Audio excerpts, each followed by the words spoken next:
ಮದುವೆ ಪರಿಹಾರ ಪೂಜೆಗೆ ಅಣ್ಣ ಬೆಳಗ್ಗೆ ಎದ್ದು ದೇವಸ್ಥಾನಕ್ಕೆ ಬಂದೇ ಬರ್ತಾನೆ. ಅವರು ದೀಪ ಹಚ್ಚಿ ಕಾಯ್ತಾ ಇರ್ಬೇಕಾದ್ರೆ ಕೊನೆ ದೀಪ ಆರೋದಕ್ಕೂ ಮುಂಚೆ ನಾನು ಅವ್ರ ಮುಂದೆ ಪ್ರತ್ಯಕ್ಷ ಆಗ್ತೀನಿ. ಅರ್ಥ ಆಯ್ತಾ? ಜಕ್ಕಮ್ಮ ನನ್ಗೇನು ಹೇಳು ಅಂತ ಹೇಳ್ತಾಳೋ ಅದನ್ನೇ ನಾನು ಜನರಿಗೆಲ್ಲ ಹೇಳೋದು. ಆದ್ರೆ ಇವತ್ತು ನೀನು ಈ ಮಾಯಾ ಹೇಳೋ ಕೆಲಸ ಮಾಡಬೇಕು. ಮಾಡ್ತೀಯ? ಬೈರಾ. ಸರಿ, ನೀವು ಹೇಳ್ದಾಗೆ ನಿಮ್ಮ ಮಾವನ ಮನಸ್ಸನ್ನ ಬದಲಾಯಿಸೋಕ್ಕೆ ಪ್ರಯತ್ನ ಮಾಡ್ತೀನಿ.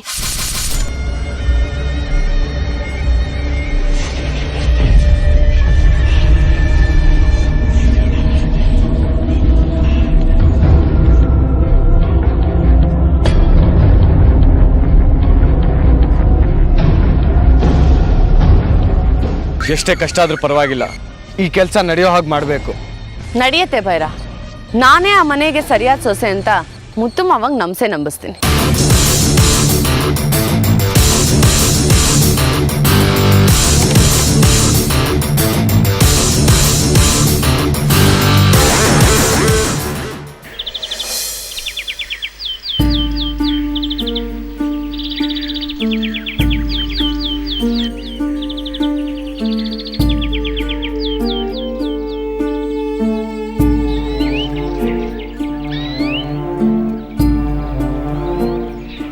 ಏನೋ? ಅದೇ ನಾನು ಕೇಳಬೇಕು ಅಂದ್ಕೊಂಡೆ. ಏನಾಯ್ತು? ಯಾಕೀಗಿದೆಯಾ? ಹೇಗಿದ್ದೀನಿ ಮುತ್ತು, ನಾನು ನಿನ್ನ ತುಂಬ ದಿನದಿಂದ ನೋಡಿಲ್ಲ. ಆದರೆ ನಿನ್ನ ಮೌನ, ನಿನ್ನ ನೋವು ಪಟ್ಟಂತ ನನಗೆ ಗೊತ್ತಾಗುತ್ತೆ. ಯಾಕೆ ಹೇಳು? ಕುಚ್ಚುಕು ಕಣ, ಮರ್ತ್ಬಿಟ್ಟ? ನಾನೇನೋ ಥಿಂಕ್ ಮಾಡ್ತಿದ್ದೀನಿ, ನಿಂದು ಬೇರೆ. ಅದೇ ಯಾರ ವಿಷಯ? ಬೆಳ್ಳಿ ಮತ್ತೆ ಸ್ವಾತಿ ವಿಷಯ ಕಣ. ಅವ್ರಿಗೇನಾಯ್ತು? ಸ್ವಾತಿ ಬೆಳ್ಳಿನ ತುಂಬ ಹಚ್ಕೊಂಡ್ಬಿಟ್ಟಿದ್ದಾಳೆ. ಅವಳ ಜೊತೆ ಇರಬೇಕು ಅಂತ ತುಂಬ ಆಸೆ ಪಡ್ತಿದ್ದಾಳೆ. ಇನ್ನು ಬೆಳ್ಳಿ ಬಗ್ಗೆ ನಿನಗೆ ಚೆನ್ನಾಗಿ ಗೊತ್ತೇ ಇದೆ ಅಲ್ವಾ? ಬೆಳ್ಳಿ ಚಿಂದಂತ ಹುಡುಗಿ, ಅವಳ ಬಗ್ಗೆ ದೂಸರ ಮಾತೇ ಇಲ್ಲ ಬಿಡು. ಇವತ್ತು ನನ್ನ ಮಗಳು ನನ್ನ ಜೊತೆಗಿದ್ದಾಳೆ ಅಂದರೆ ಅದಕ್ಕೆ ಕಾರಣನೇ ಬೆಳ್ಳಿ. ನನಗೋಸ್ಕರ ಎಷ್ಟೆಲ್ಲ ಕಷ್ಟಪಟ್ಟಿದ್ದಾಳೆ. ನನ್ನ ಪ್ರಾಣ ಉಳಿಸಿರೋ ದೇವತೆ ಅವಳು. ಎಲ್ಲ ರೀತಿ ಯೋಚನೆ ಮಾಡಿ ನೋಡಿದ್ರೆ ಬೆಳ್ಳಿ ನನ್ನ ಜೊತೆ ಇರೋದೇ ಸರಿ ಅನ್ಸುತ್ತೆ.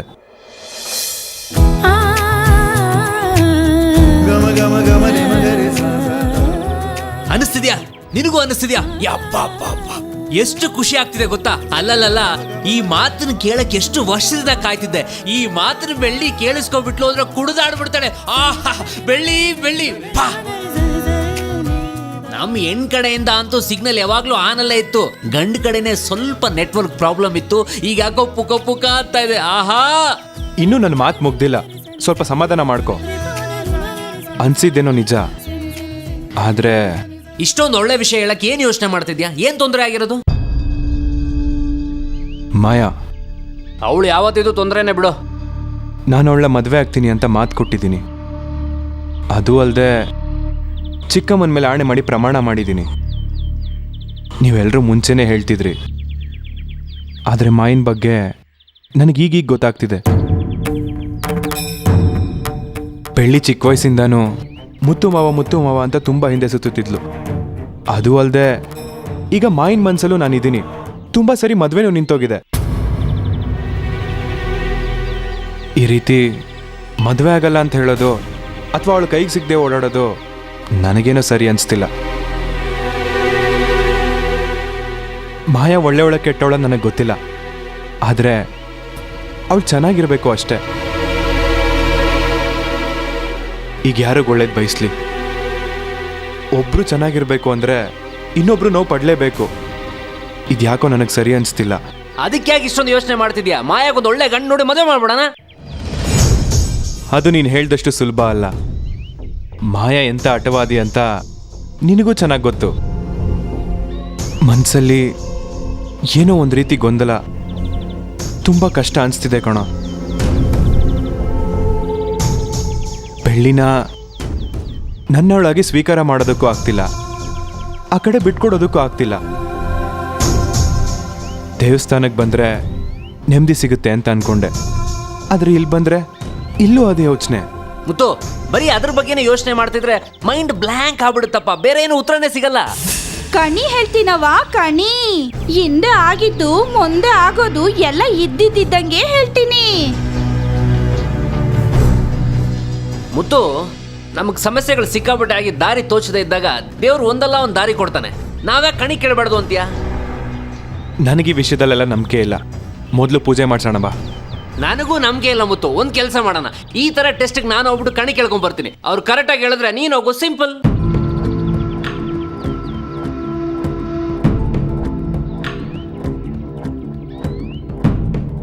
ಕಣಿ ಕಣಿ ಆಂಟಿ, ಹೇಳ್ತೀನವ ಕಣಿ ಆಂಟಿ. ನನ್ನ ಮಗಕ್ಕೊಂದು ಕಣಿ ಹೇಳಿ ನೋಡೋಣ. ಅಯ್ಯೋ ಮುಟ್ಟಾಳ, ಜೈಲಿಗೆ ಯಾಕೋ ಹೋಗ್ ಬಂದೆ? ನಾನ್ ಹೇಳ್ತಿಲ್ಲ, ಜಕ್ಕವ್ವ ನುಡಿಸ್ತಾವಳೆ. ಅವ್ವ ನನ್ನವ್ವ, ನಿನ್ನ ಬಾಯಿಗೆ ಸಕ್ಕರೆ ಹಾಕ. ಇಂಥ ಒಳ್ಳೆ ವಿಷಯನ ಡಂಗೂರ ಸಾರ ಹೇಳೋದು ಕಿವಿಲಿ ಹೇಳ್ಬೋದಾಗಿತ್ತಲ್ವಾ? ಒಳ್ಳೆ ವಿಚಾರನ ಜಕ್ಕವ್ವ ನಿಧಾನಕ್ಕೆ ಹೇಳಲ್ಲ, ಜೋರಾಗೆ ಹೇಳ್ಬೇಕು. ಸಾಕವ್ವ ಸಾಕು, ಇಲ್ಲೇ ಇರು. ನಮ್ ಬಾಸ್ ಒಬ್ರು ಇದ್ದಾರೆ, ಇದೇ ತರ ಪಕ್ಕ ಹೇಳ್ಬಿಡ್ಬೇಕು, ಆಯ್ತಾ? ಬಂದೇ ಇರು. ಮುತ್ತು, ಕಣಿ ಹೇಳ್ತೀನವ್ವ ಕಣಿ. ನನ್ನ ಬಗ್ಗೆ ಕೇಳಿದೆ, ಪರ್ಫೆಕ್ಟ್ ಆಗಿ ಹೇಳಿದ್ರು, ಸಾಕದಾಗ ಹೇಳಿದ್ರು. ಬಾ ಹೋಗೋಣ. ಬೇಡ ಕಣೋ. ಪಾಪ ನೀನು ಕೂತ್ಕೋ. ನೀನು ಇದೆಲ್ಲ ಬೇಕಾ? ಬೇಕು ಮುತ್ತು, ನಿನಗೆ ಗೊತ್ತಾಗಲ್ಲ. ಆಂಟಿ, ಅಕ್ಕ ಕಣೀರಕ್ಕ.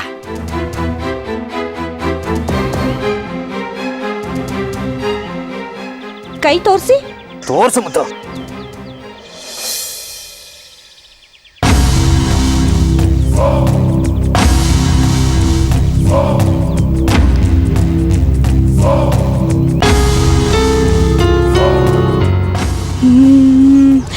ಜಕ್ಕವ್ವ ಹೇಳ್ತಾವಳೆ ತಾಯಿ, ಜಕ್ಕವ್ವ ಹೇಳ್ತಾವಳೆ. ನೀವೀಗ ಒಂದು ಚಿಂತೆಯಲ್ಲಿ ಸಿಕ್ಕಾಕೊಂಡಿದ್ದೀರಾ. ಅದನ್ನ ನಡ್ಸೋದೋ ಬೇಡವೋ ಅಂತ ಯೋಚಿಸ್ತಾ ಇದ್ದೀರಾ. ನೀವೀಗ ಯಾವುದೋ ಒಂದು ಚಿಂತೆಯಲ್ಲಿ ಸಿಕ್ಕಾಕೊಂಡಿದ್ದೀರಾ, ಯಾವುದೋ ವಿಚಾರದ ಬಗ್ಗೆ ಯೋಚನೆ ಮಾಡ್ತಾ ಇದ್ದೀರಾ. ದಾರಿ ಕಾಣದೆ ದೇವಸ್ಥಾನಕ್ಕೆ ಬಂದಿದ್ದೀರಾ. ಆ ಪರಿಹಾರ ತಿಳಿಸ್ಲಿ ಅಂತಾನೆ ಕೈ ನೀಡಿರೋದು. ನೀವು ಮದ್ವೆ ಆಗ್ಬೇಕಾಗಿರೋ ಹೆಣ್ಣು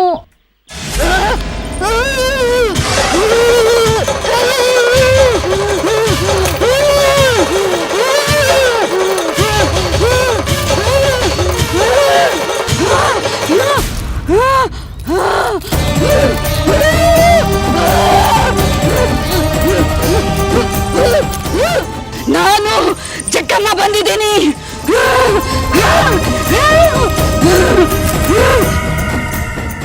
ನಿನ್ ಕಷ್ಟ ಏನು ಅಂತ ನನ್ಗೆ ಗೊತ್ತಾಗಿದೆ.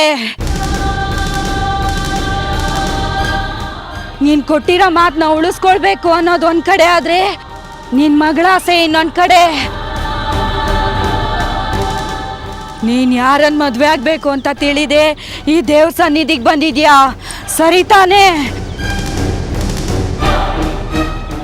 ಮಾತು ಉಳಿಸ್ಕೋಬೇಕು ಅನ್ನೋ ಪರಿಸ್ಥಿತಿ ಬಂದಿದೆ. ಆದ್ರೆ ಇನ್ನೊಬ್ಳು ನಿನ್ ಪ್ರಾಣಕ್ಕಿಂತ ಹೆಚ್ಚಾಗಿ ಪ್ರೀತಿಸ್ತಾ ಇದ್ದಾಳೆ. ಅವಳಿಗೆ ಬಾಳ್ ಕೊಡೋದು ಮುಖ್ಯನಾ ಅಥವಾ ಎಲ್ಲಾನು ಮರ್ತು ಮೊದ್ಲಿನ ಅವಳನ್ನ ಮದ್ವೆ ಆಗೋದೋ ಬೇಡವೋ ಅನ್ನೋದು ನಿನ್ ತಲೆ ಕೆಡ್ತಿದೆ. ಅದಕ್ಕೆ ಪರಿಹಾರ ಇಲ್ಲಿದೆ. ಏನ್ ಪರಿಹಾರ ತಾಯಿ? ಇದಕ್ ಪರಿಹಾರ ಏನು ಅಂತ ಜಕ್ಕವ್ವ ಹೇಳ್ತಾಳೆ, ಕೇಳು. ಬೆಳಗಿನ ಜಾವನೆ ಊರ್ನಲ್ಲಿರೋ ಅಮ್ಮನವ್ರ ದೇವಸ್ಥಾನಕ್ಕೆ ಹೋಗಿ 108 ದೀಪ ಹಚ್ಚಿ ಭಕ್ತಿಯಿಂದ ಬೇಡ್ಕೋಬೇಕು. ಕೊನೆ ದೀಪ ಆರಕ್ ಮುಂಚೆನೆ ನಿನ್ನ ಬಾಳ ಸಂಗಾತಿ ಆಗೋಳು, ನಿನ್ ಮಗುಗ್ ತಾಯಿ ಆಗೋಳು, ಆ ದೊಡ್ಡ ಮನೆಗೆ ಸೊಸೆ ಆಗೋಳು ಬಂದೇ ಬರ್ತಾಳೆ. ನಿನ್ ಮನ್ಸಲ್ಲಿ ಯಾರಿದ್ದಾಳೋ ಅವಳನ್ನೇ ಆ ಜಾಗಕ್ಕೆ ಬರೋ ಹಾಗೆ ಮಾಡ್ತಾಳೆ. ಯಾವುದೇ ಕಾರಣಕ್ಕೂ ಅವಳನ್ನ ದೂರ ಮಾಡ್ಕೋಬೇಡ. ಅವಳು ನಿನ್ ಬಾಳಲ್ಲಿದ್ರೆ ನಿನ್ ಬದುಕು ಬಂಗಾರ ಆಗುತ್ತೆ. ನಿನ್ ಮಗು ಜೀವನ ಸುಖಕರವಾಗಿರುತ್ತೆ. ಈ ಪರಿಹಾರ ಪೂರ್ತಿ ಮಾಡೋದನ್ನ ಮರಿಬೇಡ. ನಾಳೆ ದೇವಸ್ಥಾನಕ್ಕೆ ಹೋಗೋದನ್ನ ಮಾತ್ರ ಮರಿಬೇಡ.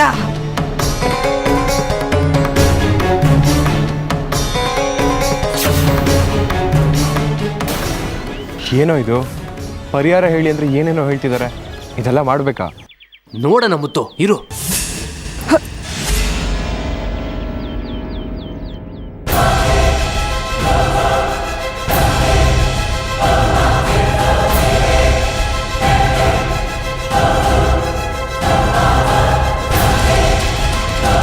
ನಿಮ್ಮ ಮನಸ್ಸಲ್ಲಿ ಪರಿಹಾರದ ಬಗ್ಗೆ ಅನುಮಾನ ಇದೆ. ಅದನ್ನ ಒಳ್ಳೆ ಮನಸ್ಸಿಟ್ಟು ಪೂಜೆ ಮಾಡಿದ್ರೆ ಖಂಡಿತ ಒಳ್ಳೇದಾಗುತ್ತೆ. ಯೋಚನೆ ಮಾಡಿ. ನಾಳೆ ಬೆಳಗ್ಗೆವರೆಗೂ ಟೈಮ್ ಇದೆ, ಪರವಾಗಿಲ್ಲ. ತುಂಬಾ ಧನ್ಯವಾದ. ತಗೊಳ್ಳಿ ನಿಮ್ ದುಡ್ಡು. ನನಗ್ ಬೇಡಪ್ಪ, ಜಕ್ಕವನ್ಗೆ ಹಾಕು. ಹೌದಾ? ಮರಿಬೇಡಪ್ಪ 108 ದೀಪಗಳು ಹಚ್ಚೋದನ್ನ. 108 ನೋ ಪ್ರಾಬ್ಲಮ್ ಆಂಟಿ. ಹೆಣ್ಮಕ್ಳಿಗೆ ಗೌರವ ಕೊಡದೆ ಮಾತಾಡಿದ್ರೆ ಮತ್ತೆ ಜೈಲ್ಗೆ ಹೋಗ್ತೀಯ ಅಂತ ಜಕ್ಕವ ಹೇಳ್ತಾವಳೆ. ಕಣಿ ಹೇಳ್ತೀನವ, ಕಣಿ. ಮುತ್ತು, ನಾಳೆ ಬೆಳ್ಳಿನೂ ಬರ್ದೆ ಮಾಯಾನೂ ಬರ್ದೆ 3ನೇವ್ರು ಬಂದ್ರೆ ಏನ್ ಮಾಡೋದು? ಏನ್ ಮಾಡೋದು?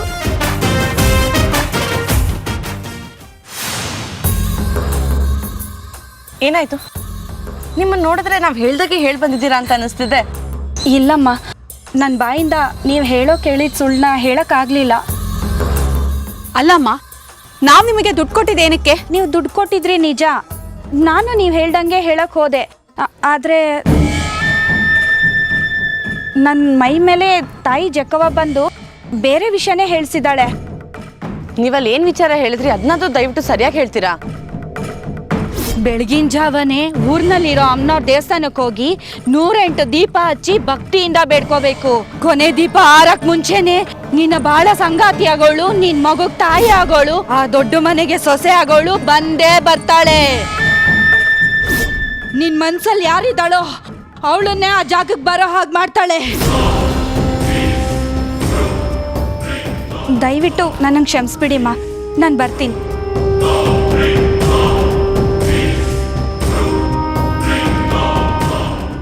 ಇದ್ಯಾಕೋ ಎಡವಟ್ಟಾಗೋ ಥರ ಕಾಣಿಸ್ತಿದೆಯಲ್ಲ ಮಾಯಾ. ನಾಳೆ ಬೆಳ್ಳಿ ಏನಾದ್ರು ದೇವಸ್ಥಾನಕ್ಕೆ ಹೋದ್ರೆ ಏನು ಮಾಡೋದು? ಅವಳಿಗೆ ಹೋಗೋಕೆ ನಾನು ಬಿಡಲ್ಲ. ಅದಕ್ಕೆ ಅವಳನ್ನ ಮನೇಲೇ ಇರೋ ಹಾಗೆ ಮಾಡಿ ನಾನು ದೇವಸ್ಥಾನಕ್ಕೆ ಹೋಗಿ ಮುತ್ತು ಮಾವನ ಮುಂದೆ ನಿಲ್ತೀನಿ. ಆಗ ಅವರಿಗೆ ನನ್ನ ಬಗ್ಗೆ ಒಂದು ಒಳ್ಳೆ ಅಭಿಪ್ರಾಯ ಬರುತ್ತೆ. ಹಳೆದನ್ನೆಲ್ಲ ಮರೆತು ನನ್ನ ಮದುವೆ ಆಗಕ್ಕೆ ಒಪ್ಕೋತಾರೆ. ಏನು ಹೇಳ್ತೀರಾ? ಇದೆಲ್ಲ ನಿನ್ ಕೈಲಿ ಮಾಡೋಕ್ಕಾಗತ್ತಾ?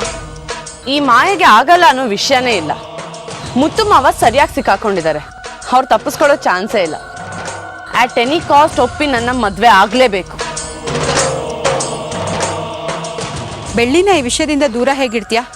ನಾಳೆ ಅಕಸ್ಮಾತ್ ಅವಳು ದೇವಸ್ಥಾನಕ್ಕೆ ಬಂದ್ಬಿಟ್ರೆ? ಅದನ್ನೆಲ್ಲ ನಾನು ಹೇಳಲ್ಲ, ಮಾಡಿ ತೋರಿಸ್ತೀನಿ, ನೋಡ್ತೀರಿ.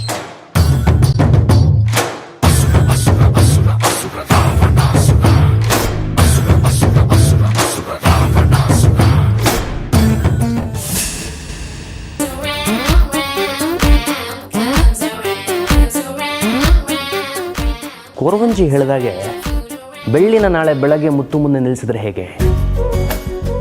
ಹಾಗೆ ಮಾಡಿದ್ರೆ ಮಾಯಿನ ಆಟಕ್ಕೆ ಬ್ರೇಕ್ ಸಿಗುತ್ತೆ, ಮುತ್ತು ಮನಸ್ಸಲ್ಲಿರೋ ಆತಂಕನೂ ದೂರ ಆಗುತ್ತೆ. ಈ ವಿಷಯ ಬೆಳ್ಳಿಗೆ ಹೇಳಿದ್ರೆ ಬೆಳ್ಳಿ ಒಪ್ಪೋ ಚಾನ್ಸಸ್ ಇದೆ. ಹೇಳ್ಬಿಡೋಣ? ಹೇಳ್ಬಿಡು. ಬೆಳ್ಳಿ, ಬೆಳ್ಳಿ, ಬೆಳ್ಳಿ. ಅಂಕಲ್, ಚಿಕ್ಕಿ ಮೇಲಿದ್ದಾಳೆ. ಹೌದಾ? ಬೆಳ್ಳಿ. ಅಯ್ಯಯ್ಯೋ,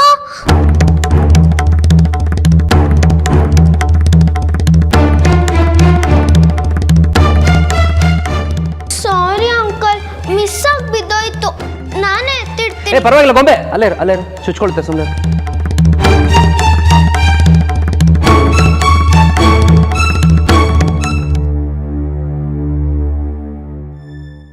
ಏನಾಯ್ತು ಷಣ್ಮುಗಣ್ಣ? ಏನಿಲ್ಲಮ್ಮ, ಗೊಂಬೆ ಗ್ಲಾಸ್ ಬೀಳಿಸ್ಬಿಟ್ಲು, ನಾನು ಕ್ಲೀನ್ ಮಾಡ್ತೀನಿ ಬಿಡು.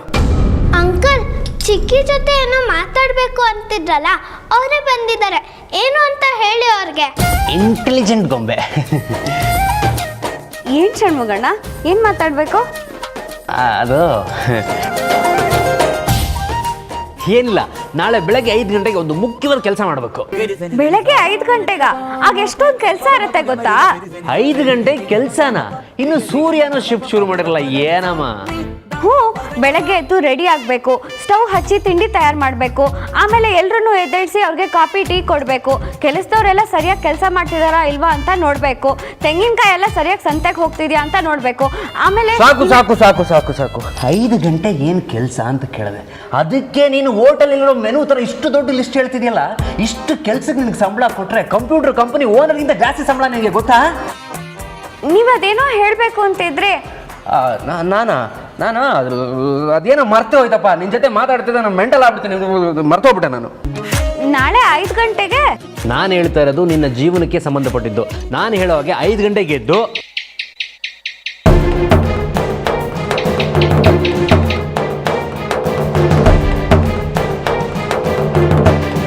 ಏನಾಯ್ತಣ್ಣ, ಯಾಕೆ ಸುಮ್ಮನಾದ್ರಿ? ಏನೋ 5 ಗಂಟೆ ಅಂತ ಹೇಳ್ತಾ ಇದ್ರಿ. ಏನಿಲ್ಲ ಬಿಳಿ, 5 ಗಂಟೆಗೆ ಎದ್ದು ರಂಗೋಲಿ ಹಾಕೋ ಅಂತ ಅಷ್ಟೇ. ಅದನ್ನ ದಿನ ಮಾಡ್ತೀನಲ್ಲ. ದಿನ ಮಾಡ್ತೀಯಾ? ಇವತ್ತು ಸ್ವಲ್ಪ ದೊಡ್ಡದಾಗಿ ಅಷ್ಟೇ, ಸಿಂಪಲ್. ಓಕೆ, ನೀವು ಬೇರೆ ಏನೋ ಹೇಳಕ್ ಬಂದ್ರಿ ಅಂತ ನನಗೆ ಗೊತ್ತು, ಆದ್ರೆ ಅದೇನು ಅಂತ ಗೊತ್ತಾಗ್ತಿಲ್ಲ.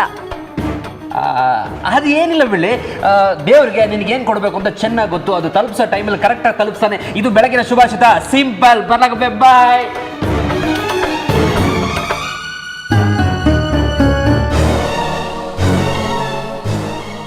ಯಾರೇ ಕೂಗಾಡಲಿ ಊರೇ ಷಣ್ಮುಖ ಸರ್, 1 ನಿಮಿಷ. ಮೇಡಮ್,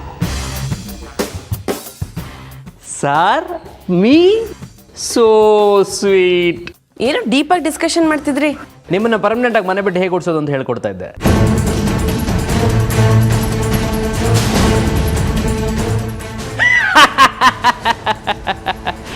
ತಮಾಷೆ ಮಾಡ್ತಾ ಇದ್ದೆ. ಶಾಕ್ ಆಗ್ಬಿಟ್ರಾ? ಏನಿಲ್ಲ, ಬೆಳ್ಳಿ ಯಾವಾಗಲೂ ಪೂಜೆ ಮಾಡ್ತಾಳೆ, ಎಲ್ರಿಗೂ ಒಳ್ಳೇದಾಗಲಿ ಅಂತ ಬೇಡ್ಕೊತಾಳೆ. ನನಗೂ ಸ್ವಲ್ಪ ಒಳ್ಳೇದಾಗಲಿ ಅಂತ ಬೇಡ್ಕೊ ಅಂತ ಹೇಳಿದೆ ಅಷ್ಟೇ. ನಿಮಗೂ ಕೇಳ್ಕೊಂಡಿದ್ದೀನಿ, ಒಳ್ಳೆ ಗಂಡು ಸಿಗಲಿ ಅಂತ ಬೇಡ್ಕೊ ಅಂತ. ನಿಮ್ಮ ಕ್ವಶನ್ಸ್ಗೆಲ್ಲ ಆನ್ಸರ್ ಸಿಕ್ತಾ? ಬರಲಾ? ಮೇಡಮ್, 1 ನಿಮಿಷ.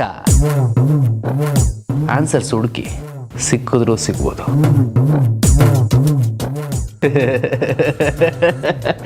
ಇವನ್ ಮಾತು ನಡವಳಿಕೆ ನೋಡಿದ್ರೆ ಯಾಕೋ ತುಂಬಾ ವ್ಯತ್ಯಾಸ ಕಾಣಿಸ್ತಿದೆ.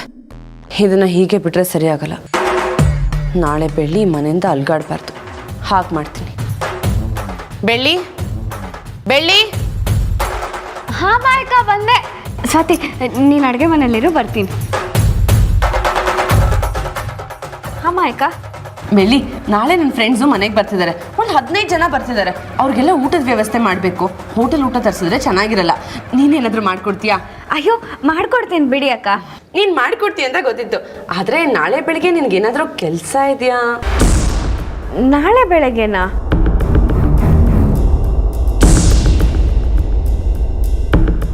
ಅಂತ ಕೆಲಸ ಏನೂ ಇಲ್ಲ ಅಕ್ಕ. ಅಡುಗೆ ಕೆಲಸ ಅಷ್ಟೇ ತಾನೇ. ಎಲ್ರಿಗೂ ತಿಂಡಿ ಊಟ ಎಲ್ಲ ನಾನೇ ಮಾಡ್ಕೊಡ್ತೀನಿ ಬಿಡಿ. ಥ್ಯಾಂಕ್ ಯು ಬೆಳ್ಳಿ. ಸರಿ ಅಕ್ಕ.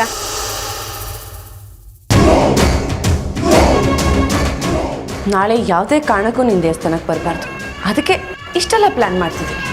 ನೋಡ್ತಿರು, ನಾಳೆ ನಾನು ಗೆದ್ದೆ ಗೆಲ್ತೀನಿ.